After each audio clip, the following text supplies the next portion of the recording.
నమస్తే, welcome to APNTR Telugu news. Palnadu జిల్లా సత్తెనపల్లి తాలూకా సెంటర్లో సుమారు 5-6 పదుల వయసున్న వేప చెట్టును నరికేందుకు అనుమతినిచ్చిన అధికారులు అన్నా క్యాంటీన్ కనపడటం లేదని, అడ్డంగా ఉందని వేప చెట్టు నరికి వేసినట్లు ఆరోపణలు.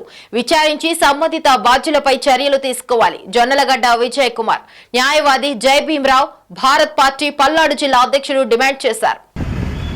ఈరోజు పల్నాడు జిల్లా సత్తెనపల్లిలో తాలూకా సెంటర్లో సుమారుగా 60-70 సంవత్సరాల నుంచి ఉన్న వేప చెట్టును ఈరోజు అధికారులు కొట్టేయడం జరిగింది. అంటే ఒక చెట్టును నరకటం అంటే ఒక మనిషిని ప్రాణం తీయడం కంటే ఎక్కువ ప్రమాదంగా చెప్పవచ్చు.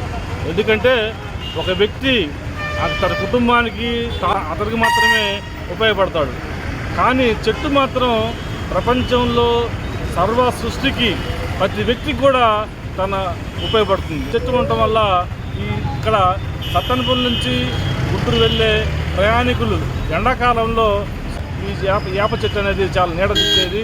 అలాగే ఇక్కడ చలివేంద్రాలు ఏర్పాటు చేసుకునే వాళ్ళు, ఎక్కువ మంది సంచార జాతులకు సంబంధించిన వ్యాపారస్తులు కూడా ఇక్కడ నిలబడి ఈ యొక్క చెట్టు కింద నీడను ఉండేవాళ్ళు.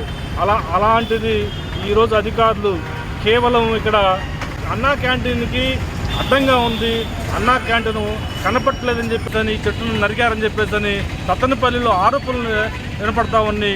ఇది ఎంతవరకు కరెక్ట్ అని చెప్పేసి నేను ప్రశ్నిస్తా ఉన్నాను. ఇది కరెక్ట్, ఇది అదే చెట్టు మళ్ళీ ఈరోజు పెరిగి పెద్ద నీడనివ్వాలంటే 56 సంవత్సరాల టైం పడుతుంది. అంత చెట్టుని ఇలా వాళ్ళు కొట్టడం అనేది, నరకటం అనేది కరెక్ట్ కాదు. ఈరోజు దాన్ని మేము తీవ్రంగా ఖండిస్తూ ఉన్నాం.